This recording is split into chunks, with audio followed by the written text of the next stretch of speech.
감사합니다. 23년을 마치는 시간 성도들과 모여 찬양하고 또 말씀 나누는 은혜 주신 하나님 감사합니다. 이 시간에 이제 말씀으로 하나님 만나기를 원합니다. 들을 때 감동을 주세요.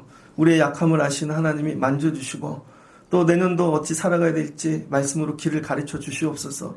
오직 말씀으로 하나님 만나는 시간 되게 하여 주시고 말씀으로 새 삶이 열려지는 귀한 시간 한 해 되게 하여 주옵소서. 예수님의 이름으로 기도합니다. 아멘.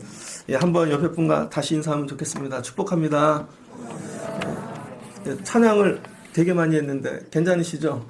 찬양이 은혜가 되죠? 찬양하고 말씀 듣는 게 제일 좋은 것 같습니다. 오늘 말씀은 예레미야 33장 1절로 9절입니다. 새 일을 행하시는 하나님이라는 주제로 말씀을 전하겠습니다. 송구영신 되면 좀 기다리는 게 있죠? 1년 동안 못 봤던 분, 그래도 아들하고 오겠지? 아니면 남편하고 오겠지. 근데 1년 만에 보는 얼굴들이 좀 몇 분 계세요. 감사합니다. 하나님께서 여러분에게 새 일을 행해 주시기를 바랍니다.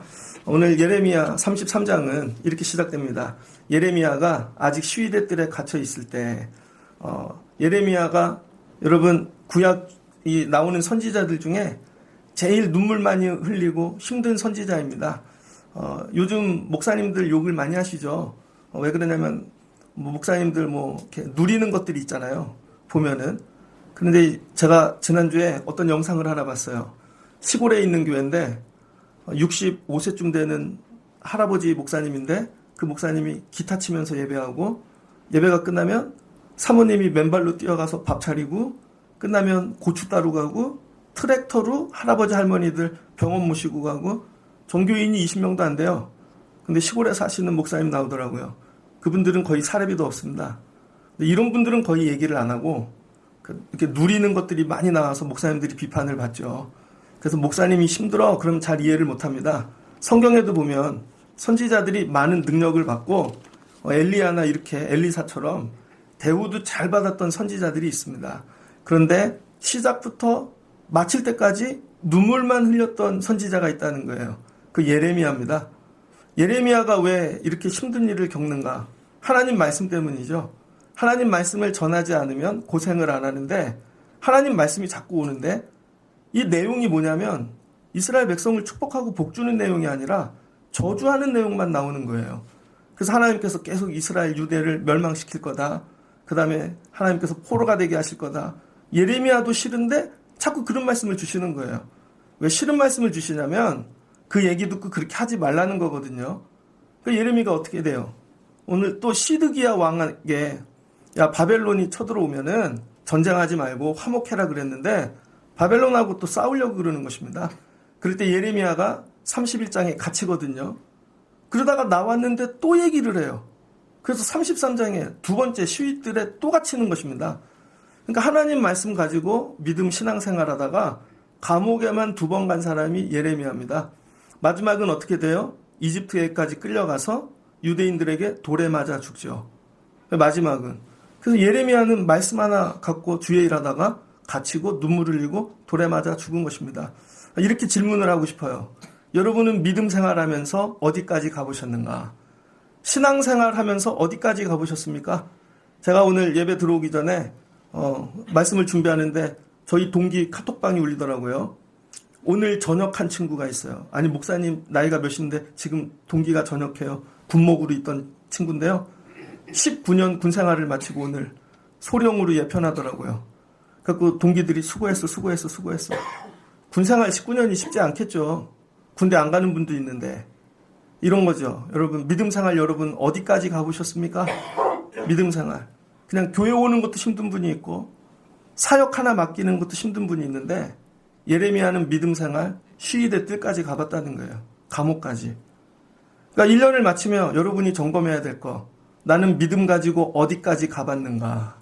나는. 여러분이 믿음 가지고 갈 생각이 없는데 믿음을 주실 이유가 없잖아요. 여러분에게 만약에 지식을 주고 어떤 뭐를 줘요. 그럼 그걸 가지고 가야죠. 애를 기르는데 공부 학원을 열심히 보내서 지식을 누르려고 그러는데 애가 대학 갈 생각이 없어요. 그럼 공부시킬 이유가 없는 것이죠.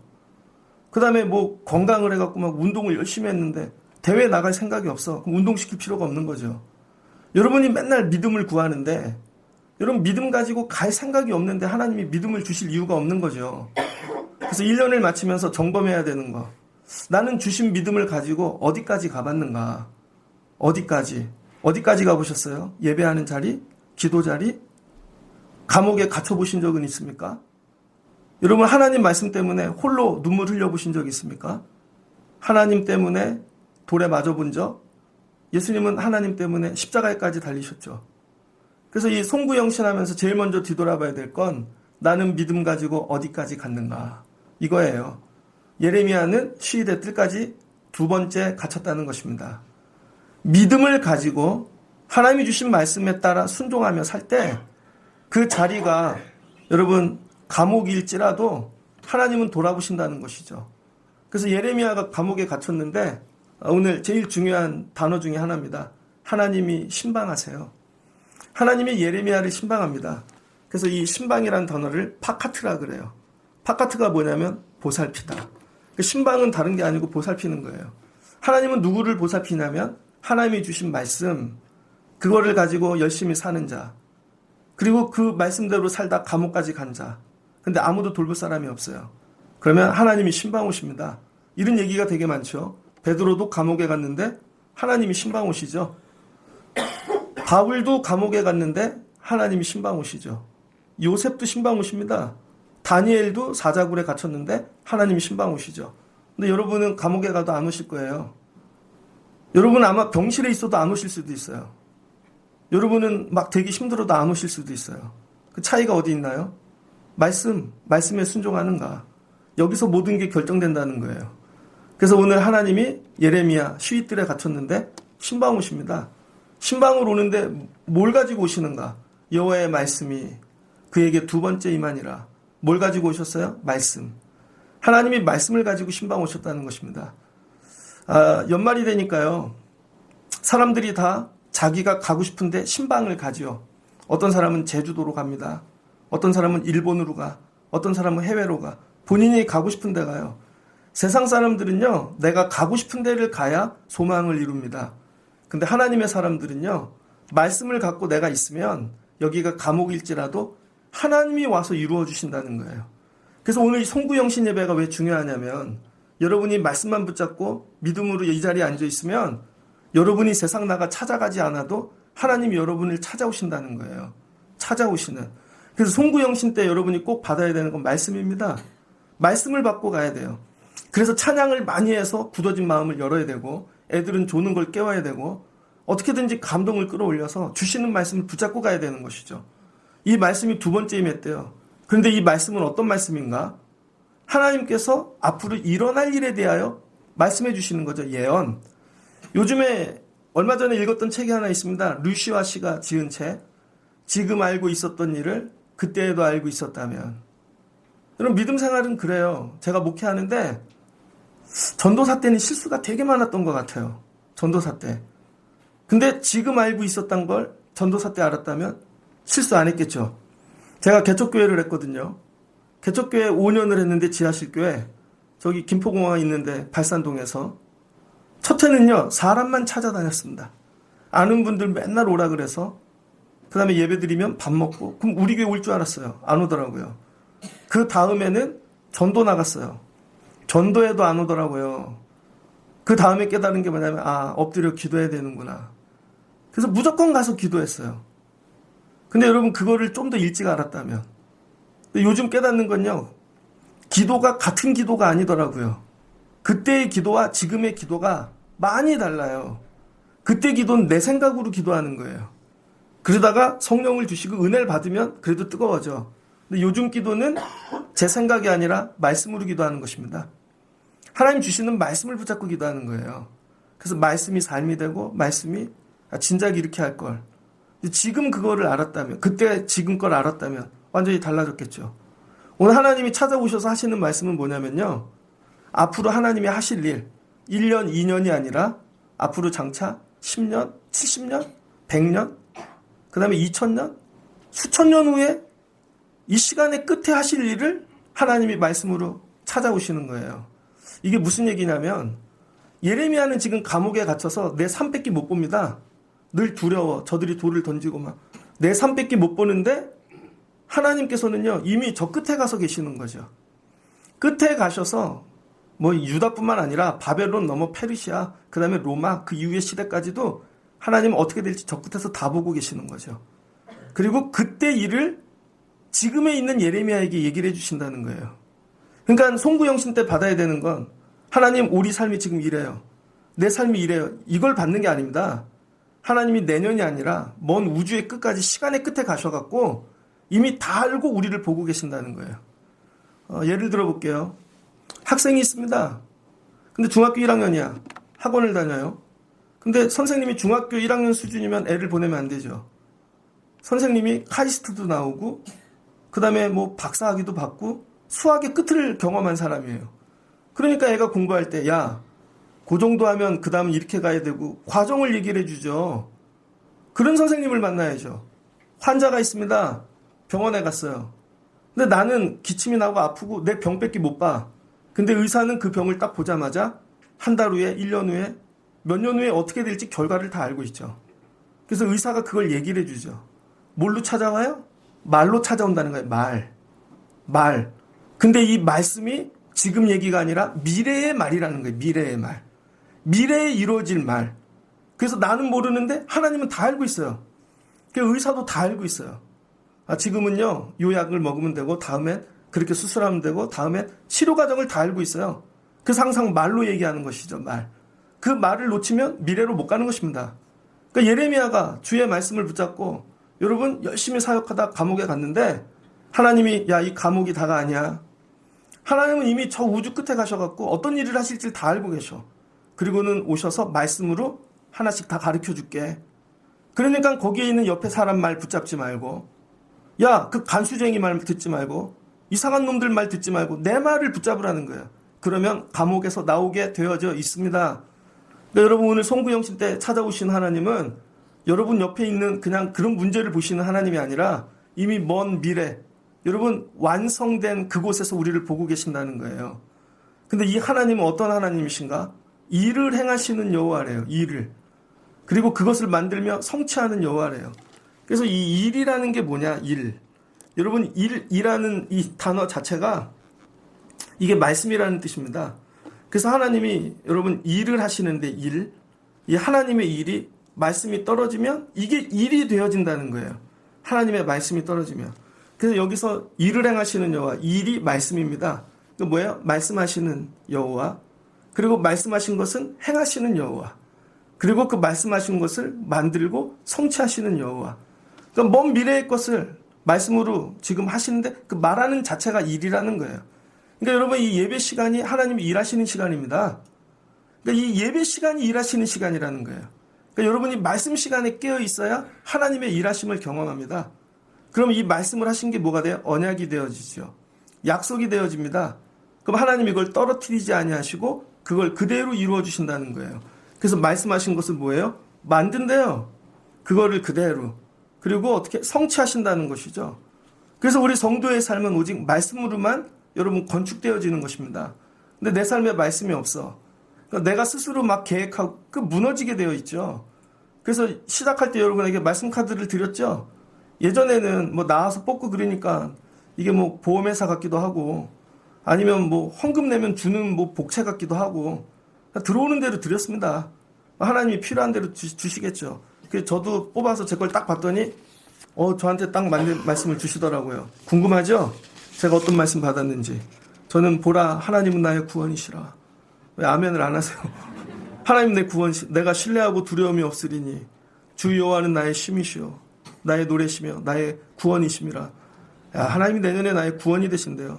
그러므로 너희가 기쁨으로 구원의 우물들에서 물을 기르리로다. 근데 구원이 하나가 아니라 우물이래요. 우물. 내년에 저 되게 좋아요. 근데 여러분 이게 점치는 게 아니라는 것이죠. 뭐예요? 먼 미래에 하나님 나를 보시고 용진아 너에겐 지금 이 말씀이 필요해. 저 오늘 되게 힘들었습니다. 되게 힘들었어요. 저 오늘.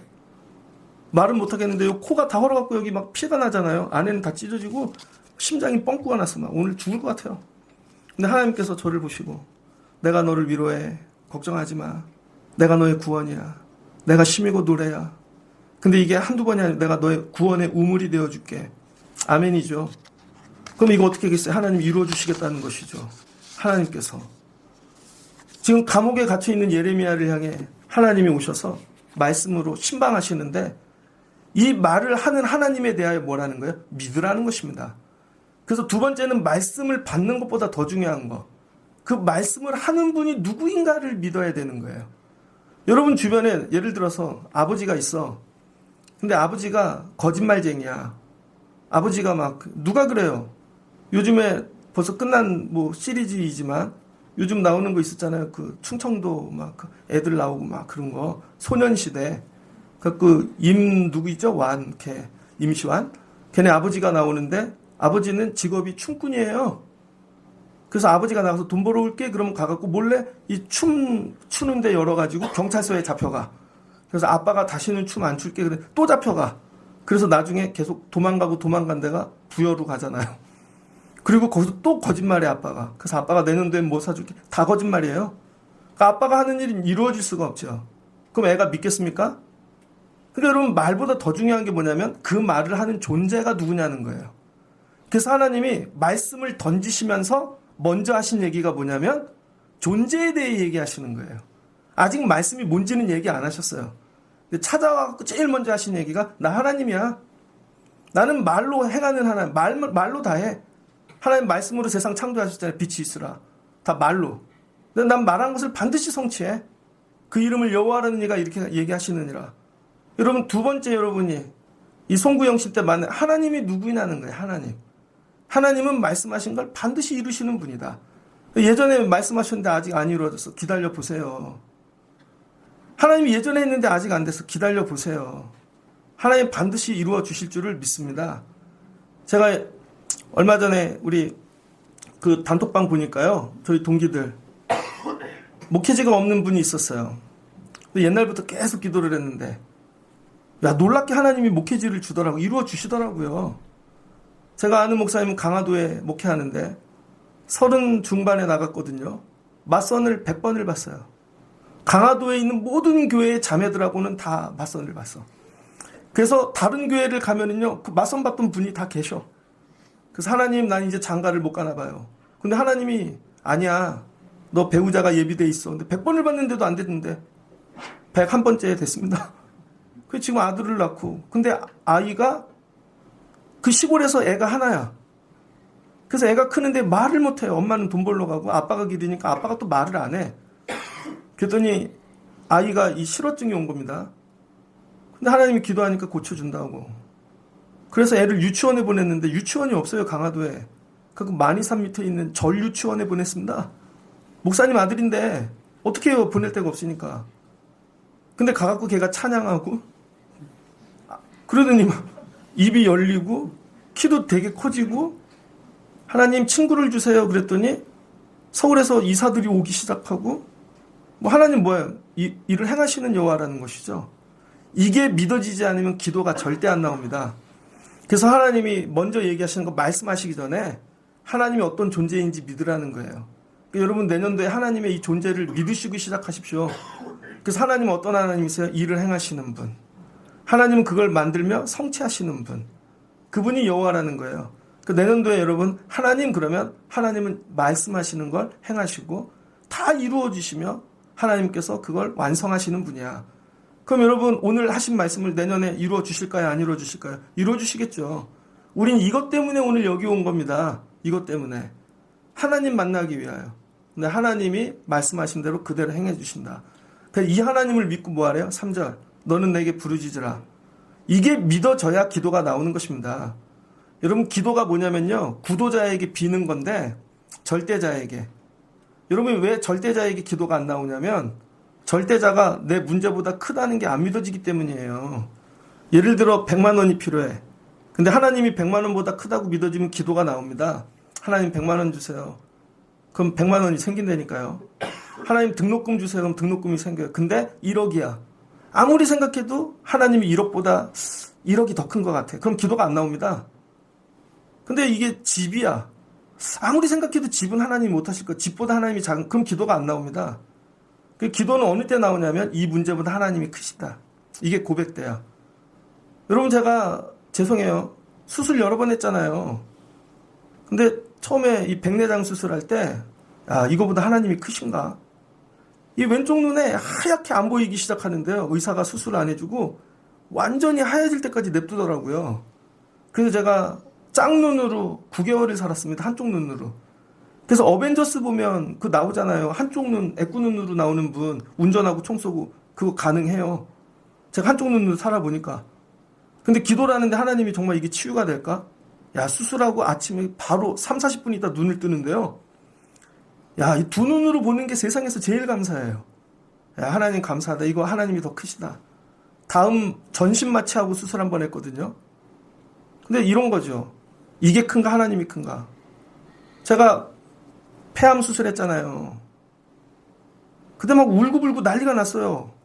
근데 수술실 들어가는데 천장에 이렇게 써 있더라고요. 놀라지 말라. 나는 내 하나님이라. 두려워하지 말라. 내가 너와 함께함이라. 근데 이렇게 믿어져. 그리고 수술실에 들어갔더니요. 내 옆에 내가 일본으로 들어갔거든요. 아니 신생아가 들어온 거예요. 100일도 안 된. 그런데 걔를 수술하려니까 엄마가 따라 들어온 거죠. 그랬더니 주치의가 오더니 엄마는 계셔도 돼요. 왜? 얘가 애기니까. 그러면서 애가 마취할 때까지 안고 계세요. 수술실에도 따라 들어오세요. 그 마취가 되면 옆에 서 계세요. 그 엄마를 딱 보는데 하나님이 보였습니다. 하나님께서 내가 너와 함께 할 것이야. 눈에 보이지 않지만 내가 같이 들어갈 거야. 그때 이거보다 하나님이 더 크다. 이 문제보다 하나님이 더 크다. 여러분 이게 믿어지면 뭐가 나와요? 그때 부르짖음이 나온다는 거예요. 내년도에 여러분 삶에 어떤 문제가 어려움이 생길지라도 여러분이 시위됐들 감옥에 2번을 갇힐지라도 하나님이 누구인가만 알면 여러분 그 문제는 정리됩니다. 그래서 하나님이 얘기하셨어요. 너는 내게 부르짖어. 시위됐들에서 울지 말고 잠들지 말고 원망하지 말고 부르짖으라고 그렇게 말씀해 주시는 거예요.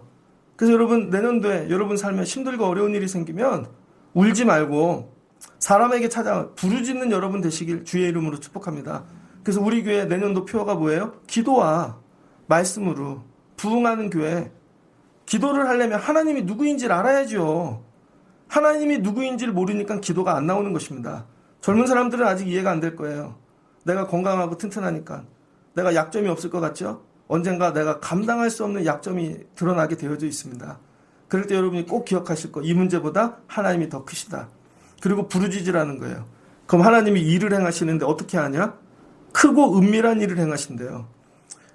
제가 신학교에 갔더니 교회 권사님이 저를 찾아왔습니다. 하시는 얘기가 이 선생 기도란 뭐야? 물어보시고 그럼 성령은 뭐야? 그러더라고요 저한테. 그래서 그 권사님하고 둘이 커피 갖고 교회 옆에 근린공원을 갔어요.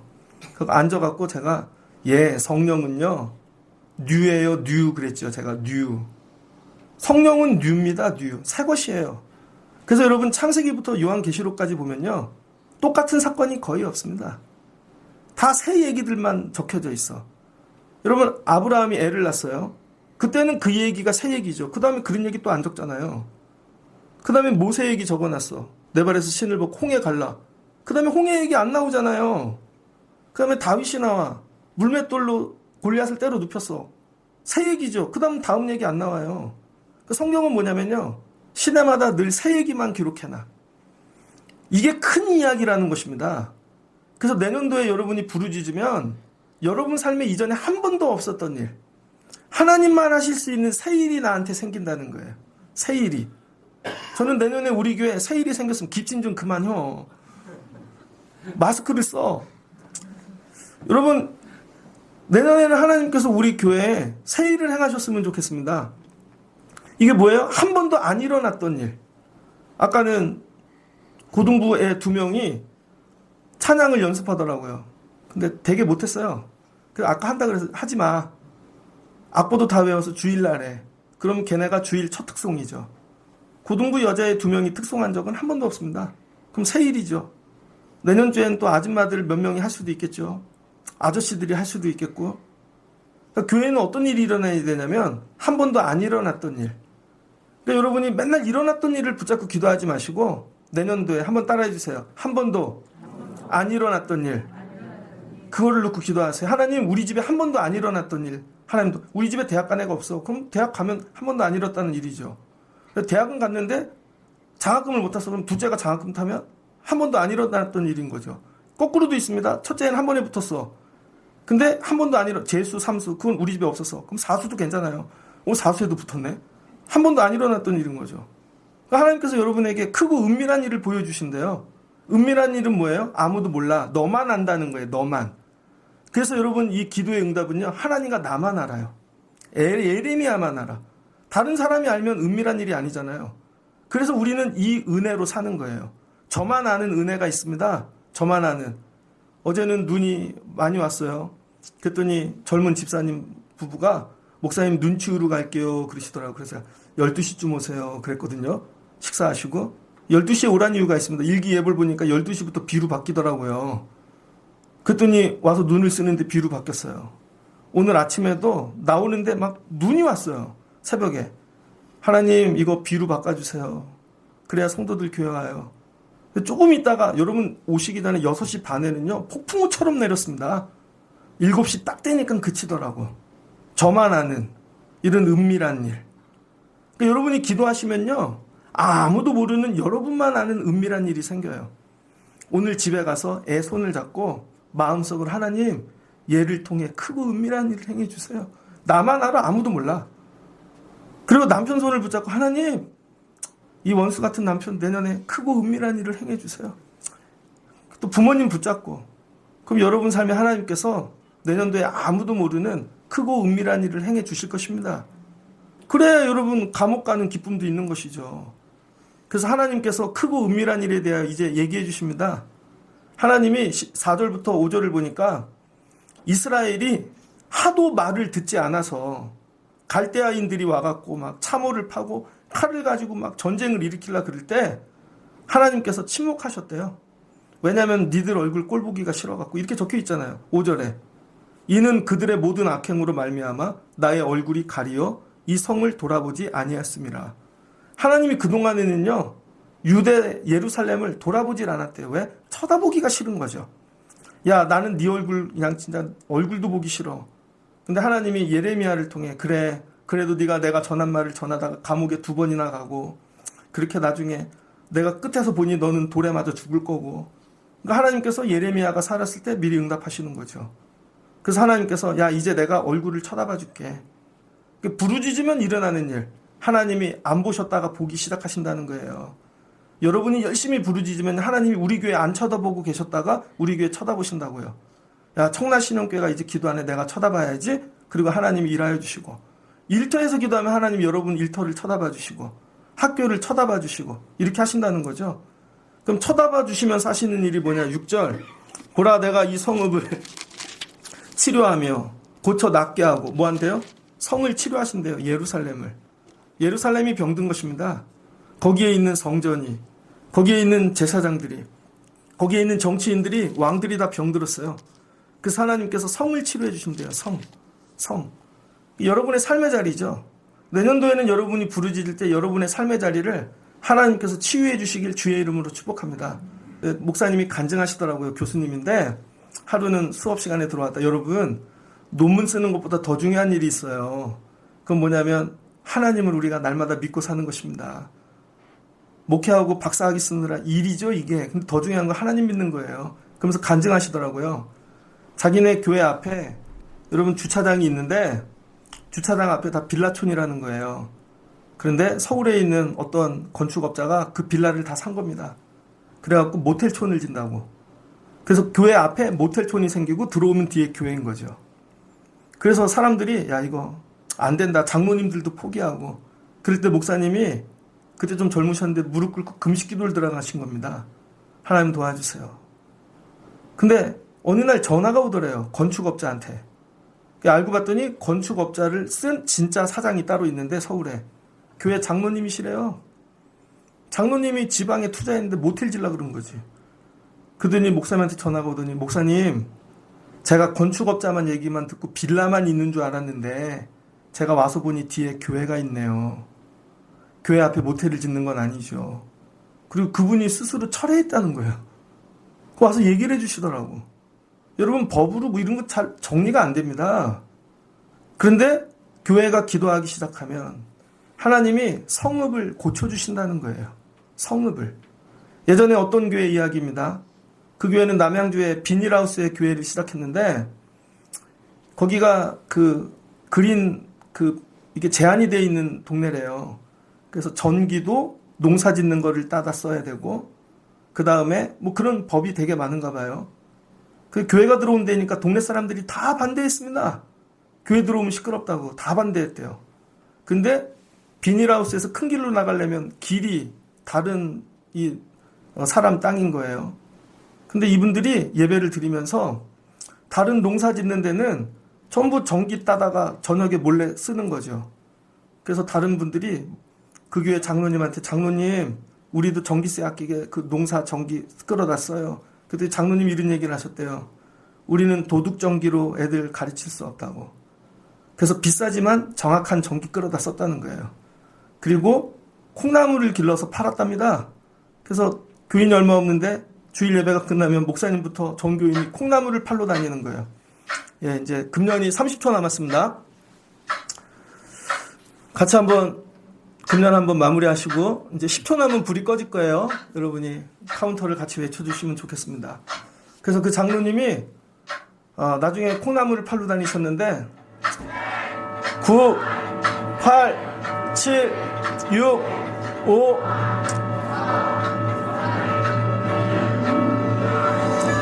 네, 옆에 분과 새해 복 많이 받으세요. 네.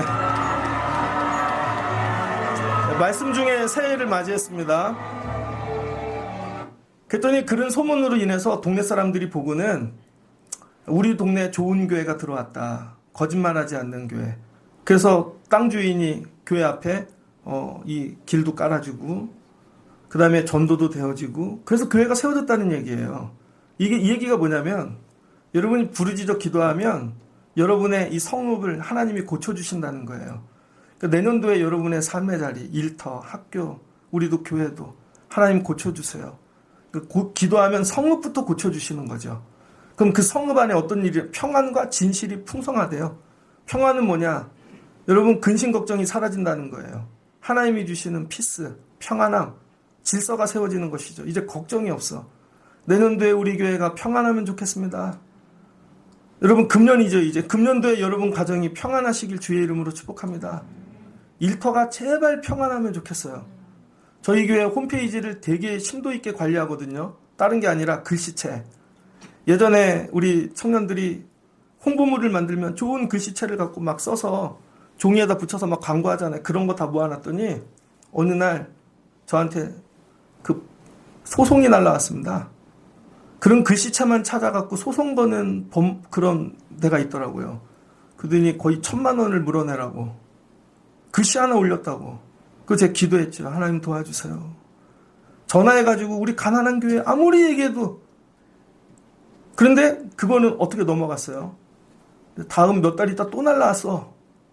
또 올린 거야 누가. 내가 모르게. 그래서 교회 비번을 다 걸어놓은 겁니다. 마음대로 못 올리게. 그래서 이번에는 안 봐줄 것 같아. 그리고 제가 엎드려 기도했죠. 하나님 이거 도와주세요. 그랬더니 그날 저녁에 뭐가 나왔냐면요. 그 법무법인 기사가 나왔어요. 뉴스가 나왔어요. 그거 막 시골에서도 글씨체 갖고 소송 걸고 노인들한테 장사하는 분들 그러더니 그 사람들이 소송 걸었던 걸 조용히 그냥 사라지더라고요. 부르짖으면 어떤 일이 일어나냐면 여러분 성읍을 고쳐주시고 평안케 하신다는 거야. 그 다음에 진실함이 풍성합니다. 진실함이 뭔데 거짓이죠. 그럼 뭐야? 맨날 싸워요. 근데 늘 진실함. 내년도 여러분의 이 성읍이 가정의 일터가 하나님이 고쳐주셔서 평안과 진실함이 풍성하시길 주의 이름으로 축복합니다. 그 다음에 어떤 일이 일어나는가? 이렇게 고쳐놓고 그러니까 하나님이 일하심이 있어요. 기도하는 자를 세우고 하나님을 신뢰하게 만들고 기도하면 성읍부터 고치신다는 거야. 이걸 고쳐놓으면 이스라엘 포로들이 돌아온다는 거예요. 왜 이걸 고치냐면 이상한 이방인들 들어오게 하는 게 아니라 잡혀갔던 포로들이 70년 만에 돌아오죠. 그래서 돌아오는데 어떻게 처음과 같이 세워주신대요. 다시 주시는 은혜. 여러분 목회하다 보면 좀 미운 성도도 있잖아요. 얄밉고 맡겨도 안 해. 근데 다시 돌아왔어. 처음보다 너무 잘해. 이거죠. 여러분 금년도에는 하나님이 여러분을 처음과 같이 다시 세워주시길 축복합니다. 처음과 같이. 저분이 다시 뜨거워졌어. 다시 시작하는 은혜. 여러분 제가 나이가 이만큼 먹으니 이제 공부하는 거 싫어요. 아 젊어서 하기 잘했다. 이제 앉아서도 못하겠어요. 근데 하나님이 다시 나를 뜨겁게 만들어. 뜨겁게 만들고 기도도 모든 것들이 처음과 같이. 여러분 남편이 처음과 같이 튼튼해져. 애들이 막 처음과 같이 씩씩해지고. 이거 기도하는 자에게 주신다는 거예요. 성읍을 고쳐놓고 다시 돌아오게 만드시는. 이거 언제쯤 될까요? 연초에는 성읍을 고쳐주시고 여름쯤 되면 여러분들 처음으로 다 세워주시는 은혜가 있길 주의 이름으로 축복합니다. 그러면서 하시는 얘기가 그들이 돌아오면 내가 그들의 죄를 용서해 주신대요. 죄를 사해 준대요. 기억하지 않는다는 거죠. 의롭게 만들어 주신다는 것입니다. 이게 뭔지 알아요? 치유, 회복입니다. 그래서 병든 자들이 회복되고 살아나고 해가 바뀌고 교회 안에 병든 분들이 다 고침받길 주의 이름으로 축복합니다. 얘기는 못하지만 다 아픈 일들 있잖아요. 힘든 것들. 그리고 9절 이 성읍이 세계 열방 앞에서 나의 기쁨이 될 것이며 이렇게 치유되고 회복되었더니 이 성읍이 여러분 이 열방 가운데 기쁨이 되어졌대요. 그래서 그 성읍에서 찬송과 영광만 나타난대요.